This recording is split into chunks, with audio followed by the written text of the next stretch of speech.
Hello everyone! Today we learned all about Henry Matisse and how he loved to make pictures using scraps of paper. So in honor of Henry, we are going to make our own scrap pictures, but you're just going to get one scrap and you're going to use your imagination and you're going to draw details on it to make it look like something. So the first thing when you get your scrap, and it's you get what you get and you don't throw a fit. So whichever adult is running the lesson for you will pass out a scrap to you. And the first thing you want to do is kind of twist it in different ways and decide what it looks like. So if I turn it this way, it kind of looks like a doorknob to me. If I turn my scrap this way, it could be a vase. But if I turn it this way, it really makes me think of a hippo with its mouth open. So that's what I'm going to do, is I'm going to turn mine into a hippo. So I'm going to start by gluing it down to the paper. That's your first step, is to glue your scrap down. Then you're going to use your crayons or whatever coloring supplies you have to add more details to make it look like that object. So the first thing I'm going to do is I'm going to put some hippo teeth in its mouth.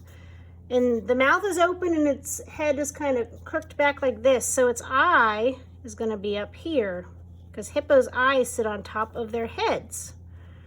So there's its eyes. And then I'm going to give it a nostril over here. So there's its nose. Okay, here's one of its legs. And there's its back leg right there. So it's kind of sitting down. Now after I've given details to my scrap for whatever it is, then I want to think about the background. So where might my hippo be?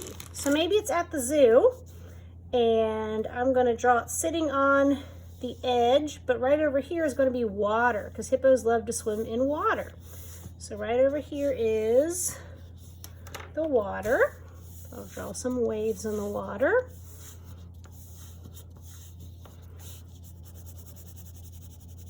So I'm going to use lots of colorful details in my background to really bring my scrap to life. So it no longer just looks like a scrap of paper.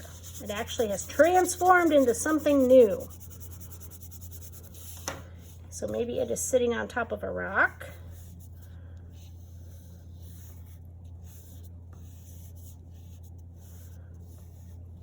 Maybe in the background there's some tall grass.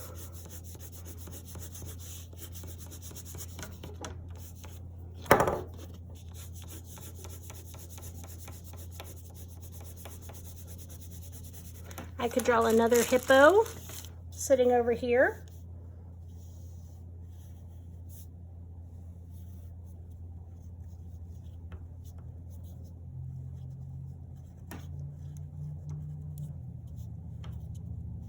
Kind of looks more like an alligator, but that's okay. We'll say it's a hippo. All right, and I'm going to keep coloring this picture, but I'm going to show you some other ones where I had different shapes of scraps. So with this scrap, I thought it looked like a spray paint bottle. So it's pink spray paint. This one I thought looked like a jet ski. So this person is jet skiing across the water. This one I thought looked like the head of an alligator. So there I drew the rest of its body. We have an owl sitting in a tree. So if you want to turn your paper going up and down instead of side to side, you can. And this one I think looks like a snake. So work hard on this and add lots of details and use lots of colors in your background. So use your imagination and have an incredible art class.